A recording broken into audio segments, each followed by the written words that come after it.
အလင်းရောင်နည်းနည်းပဲဝင်လာတဲ့အိမ်ဟောင်းလေးထဲမှာအသက်9နှစ်အရွယ်ယူရဆိုတဲ့ကလေးမလေးတယောက်ရှိနေခဲ့ပါတယ်။တစ်ချိန်မှာ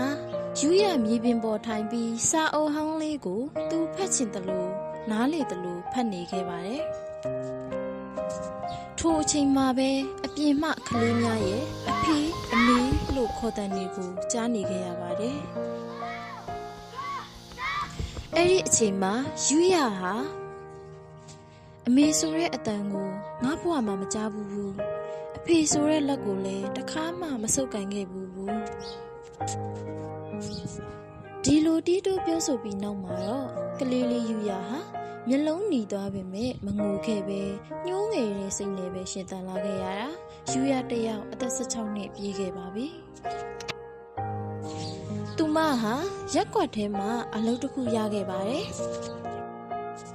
သူအလုံးလုံးနေစဉ်ဦးလှထွန်းဆိုသူဟာသူမအနာရက်နေခဲ့ပါတယ်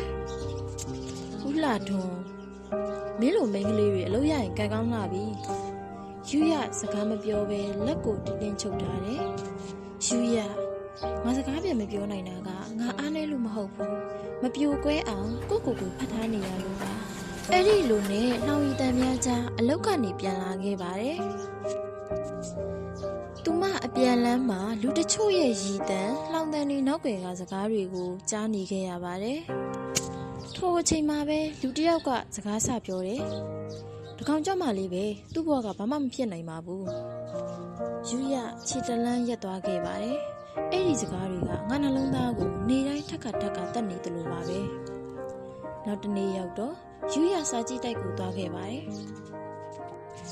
ယူရစာဖတ်နေတဲ့အချိန်ဘေးမှဒေါ်မြင့်မြင့်ဆိုသူအမျိုးသမီးတစ်ယောက်ထိုင်လာခဲ့ပါတယ်ဒေါ်မြင့်မြင့်သမီးနာကျင်ခဲ့ရတာတွေကသမီးရဲ့အပြစ်မဟုတ်ဘူးနော်ယူရမျက်လုံးထဲမျက်ရည်ဆိုလာခဲ့ပါတယ်ဒီအချိန်မှာကိုအောင်မင်းဆိုတဲ့လူငယ်လေးတဦးရောက်လာပြီးစာအုပ်တအုပ်ကိုယူကယူရအနားတွင်ဝင်ထိုင်လိုက်ပြီးယူရကိုတိတ်လေးပြုံးပြနေခဲ့ပါတယ်ထို့နောက်ယူရဟာစာကြည့်တိုက်မှထွက်ခွာခဲ့ပါတယ်ယူရလမ်းလျှောက်နေတဲ့အချိန်လူတွေကထပ်ပြီးတော့မှလောင်ရင်နေခဲ့ကြပြန်ပါတယ်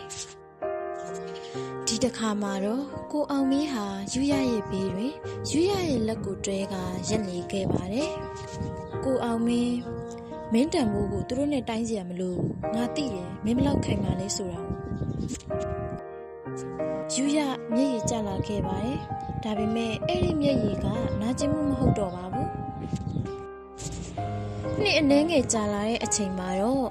ယူရဟာသူ့ကိုလှောင်ရည်နေတဲ့ပတ်ဝန်းကျင်ကိုအနိုင်ယူခြင်းစိတ်နဲ့ယူရကိုယ်တိုင်စူးစမ်းဖန်တီးထားခဲ့တဲ့အလုပ်လေးကိုလူရှိမှပြသနေခဲ့ပါတယ်